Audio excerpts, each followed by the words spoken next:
Attention, le contenu de cette vidéo n'a aucune prétention de donner des conseils médicaux.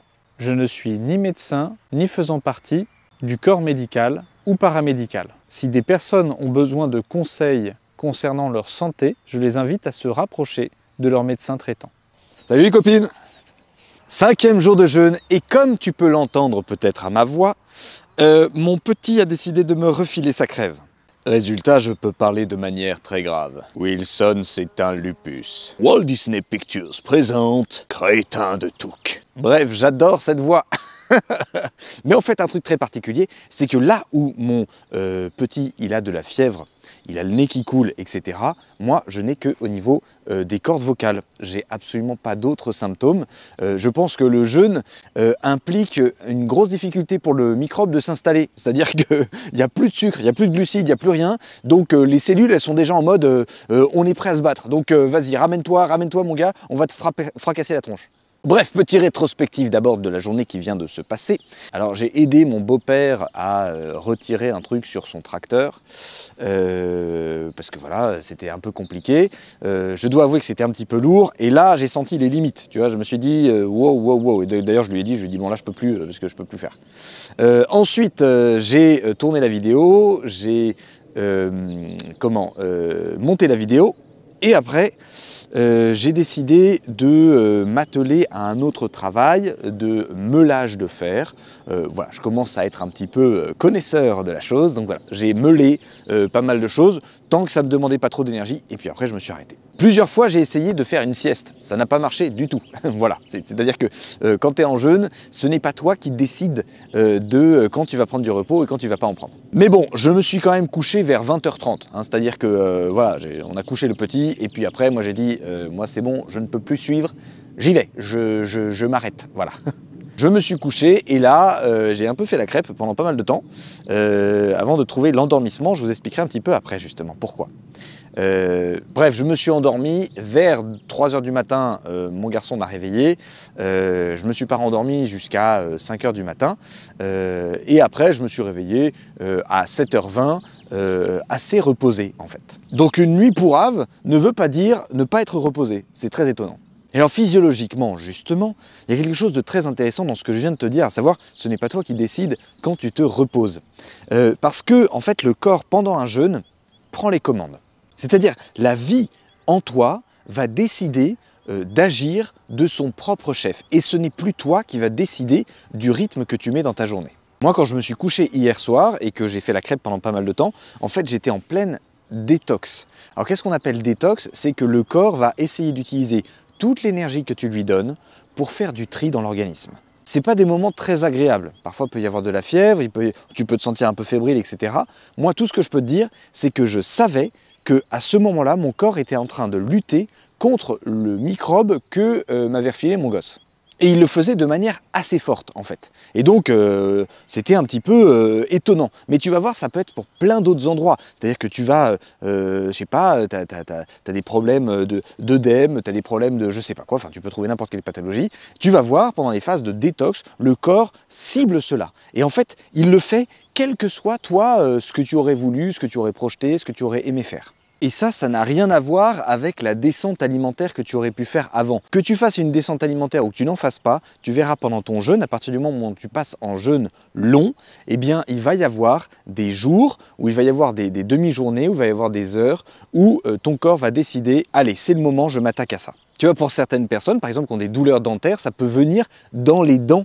C'est-à-dire que alors que tu n'as plus aucune bactérie qui peut se nourrir de glucides et donc qui peut faire des déchets acides contre ton émail, et ben d'un coup tu te mets à avoir mal aux dents, tu te dis mais quand même c'est pas possible. Mais c'est qu'en fait ton corps est en train de gérer quelque chose dont tu n'avais pas forcément conscience. Pareil au niveau des sinus, il y a des personnes qui en plein jeûne pendant 1 heure vont avoir les sinus qui vont se vider complètement, ça va moucher en permanence et ils se disent mais pourquoi? Mais c'est que ton corps est en train de traiter quelque chose.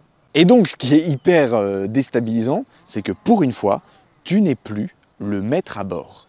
Et ça justement, je voulais en parler d'un point de vue philosophique. Il faut bien que tu comprennes que la vie, ça n'est pas que biologique. La vie, elle est émotionnelle, elle est psychologique et elle est intellectuelle. Sauf que c'est le même principe vital qui nourrit ces différents aspects, à savoir biologique, psychologique, émotionnel et intellectuel. Donc ce principe vital, il n'est pas que dans ta vie intellectuelle. C'est-à-dire que ce n'est pas que quand tu décides quelque chose qu'il se passe quelque chose dans ton corps. Il n'est pas que psychologique ou émotionnel, c'est-à-dire que ce n'est pas parce que tu ressens quelque chose ou tu as des émotions ou tu as des impressions, etc. sensibles, qu'il se passe réellement quelque chose ou qu'il ne se passe pas réellement quelque chose. Et au niveau végétatif, au niveau de la vie la plus primale, eh bien c'est ce truc-là que l'on retrouve dans le jeune qui prend les commandes et qui se dit « Allez, moi je vais tendre à quoi? À la santé ». Et ça, c'est absolument dingue de se rendre compte de ça. C'est-à-dire que le corps, naturellement, il tend vers la santé. Ton corps, quand je parle du corps, je ne parle pas du cadavre, je parle de ton corps vivant, de tout ce que tu es, de toi, toi-même. Tu tends naturellement à la santé. Alors, tu essayes par tous les moyens, lors de ta vie habituelle, de tendre à la santé. C'est-à-dire que tu te coupes, et ton corps va se régénérer. Tu as une infection, et ton corps va se battre contre cette infection. Indépendamment de ce que tu vas décider. C'est pas toi qui vas dire allez, bon, à partir de maintenant, on se régénère au niveau de la coupure, ou voilà. Non, le corps le fait par lui-même, avec une énergie qui lui est propre. Le seul problème, c'est que quand on lui en demande trop tout le temps, à notre vie végétative, elle ne peut plus gérer du point de vue de la santé, du point de vue de l'équilibre intérieur, elle ne peut plus gérer autant qu'elle pouvait le faire avant. Exemple, quand tu as un rythme de vie qui est beaucoup trop prenant, c'est-à-dire que tu te lèves à 5 h du matin, tu te couches à 23 h, tu n'arrêtes pas en non-stop, je peux t'assurer qu'il reste peu de temps à ta dimension végétative pour essayer de t'apporter de la santé, de l'équilibre, de la paix, de la joie. De la même manière, tu bouffes tout le temps sans discontinuer, ta vie végétative, elle va être centrée sur la digestion, elle va plus être centrée sur d'autres choses, du tri, de la santé, de la régénération, etc. Et c'est intéressant de voir que nous nous sommes développés dans des régimes, planétaires, un peu cycliques, notamment en zone tempérée. Dans les climats tempérés, on a été, automne qui sont des périodes fastes, et puis on a hiver et printemps qui sont des périodes maigres. Avec l'hiver où on vit sur nos réserves et le printemps où on patine un petit peu. Ce rythme-là, tu remarqueras que toute la faune, toute la flore s'y est adaptée.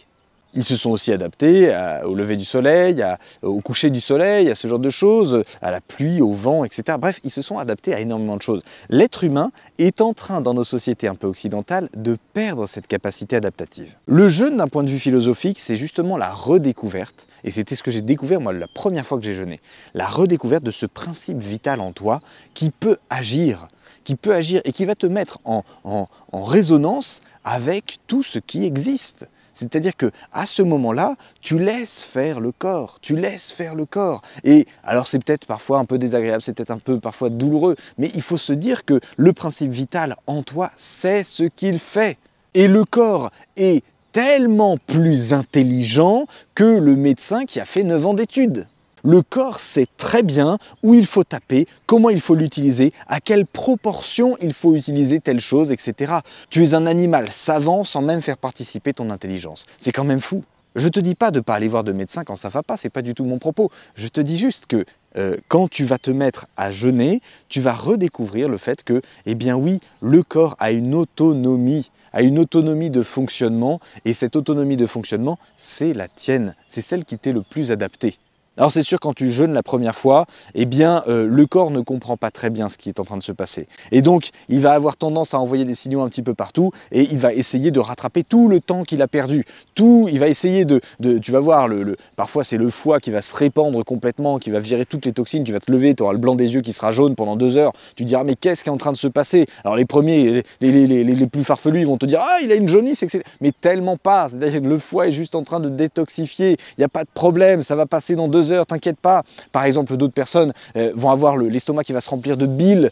Oui, parce que la vésicule biliaire, pareil, elle doit s'évacuer, elle doit évacuer plein de choses. Mais oui, parce que le corps fonctionne par lui-même et on n'a pas besoin de lui expliquer ce qui est en train de se passer, on n'a pas besoin de lui expliquer comment il faut qu'il le fasse, il le fait bien. Tu vois, quand tu as des nutritionnistes qui te disent, bah voilà, la règle, c'est 3 repas par jour. Mais bon sang, mais je veux dire, c'est tellement absurde déjà de dire qu'il y a une règle pour tous les êtres humains alors qu'on a des métabolismes qui sont tous différents. Et puis en plus, les 3 repas par jour, c'est pour des sociétés occidentales qui fonctionnent très bien. Il fut un temps, mais pas plus tard qu'il y a un siècle, où on ne mangeait pas 3 repas par jour. Et c'était pas grave. Et les gens vivaient très bien. Et il n'y a pas de, c'est pas comme si on me parlait du moment de la peste où il y avait une espérance de vie de 30 ans. C'est pas la même chose. Quand c'était il y a un siècle, les gens vivaient bien. Et on ne mangeait pas à 3 repas par jour. Il y a eu d'autres époques où on mangeait 5 repas par jour, 6 repas par jour, et c'était beaucoup trop. Enfin bon, bref, il faut que tu comprennes que les gens qui arrivent avec des règles universelles qui s'appliquent à tout le monde de manière totale, ça n'est pas très juste parce que ça ne prend pas en compte la singularité de ce que tu es. Or, le jeûne, tu vas voir, c'est une découverte de cette singularité. Et alors, ne te laisse pas, je vais dire, perturber par les personnes qui ne comprennent pas ta démarche lorsque tu jeûnes. C'est possible, les gens ne comprennent pas, ils vont te dire « Ah là là, mais l'après ça va être horrible, machin, tu vas reprendre du poids, tu vas machin ». C'est pas grave. Toi, si tu sens dans ton corps que tu as besoin de jeûner, que c'est le moment de aller faire un break, allez, voilà, et bah tu te fais 1 jour de jeûne, 2 jours de jeûne, 3 jours de jeûne, 4 jours de jeûne, 7 jours de jeûne, et voilà, et tu verras comment tu le vis et comment tu seras après. Voilà, j'ai beaucoup parlé, je suis désolé. Voilà, je pense que j'ai un peu terminé, j'ai un petit peu fini pour ce 5e jour de jeûne. Il y a une énergie qui commence à monter, hein, je ne sais pas si ça se voit à la vidéo, mais il y a une énergie qui commence à monter de plus en plus. On voit bien, là, je suis vraiment dans le régime cétogène, et donc là, c'est bon, le corps a compris qu'il fallait utiliser la graisse pour fonctionner, et donc c'est très agréable parce que tu sens qu'il y a une belle endurance en toi. Merci pour tous les commentaires que vous faites de cette vidéo. Ça me touche beaucoup, ça m'encourage beaucoup aussi. C'est un petit marathon hein, que je tente. Il y aura sûrement une pause de vidéo après. Hein, mais voilà, ce petit marathon, il est intéressant. Moi, j'en apprends beaucoup et j'espère que vous apprenez aussi beaucoup. On se retrouve demain dans la joie pour le 6e jour. Petit check-up beauté, voilà, pour essayer de voir un petit peu comment ça évolue. Alors, il y a un petit contre-jour, donc je suis désolé. Voilà. Même si je dors pas beaucoup, je me sens plutôt bien. Je me sens même mieux qu'avant de commencer le jeûne. Donc c'est plutôt positif. Voilà. À très bientôt tout le monde. Et pour une fois, je ne vais pas terminer en vous disant un truc que je ne dirai pas, parce que sinon ça ferait vraiment...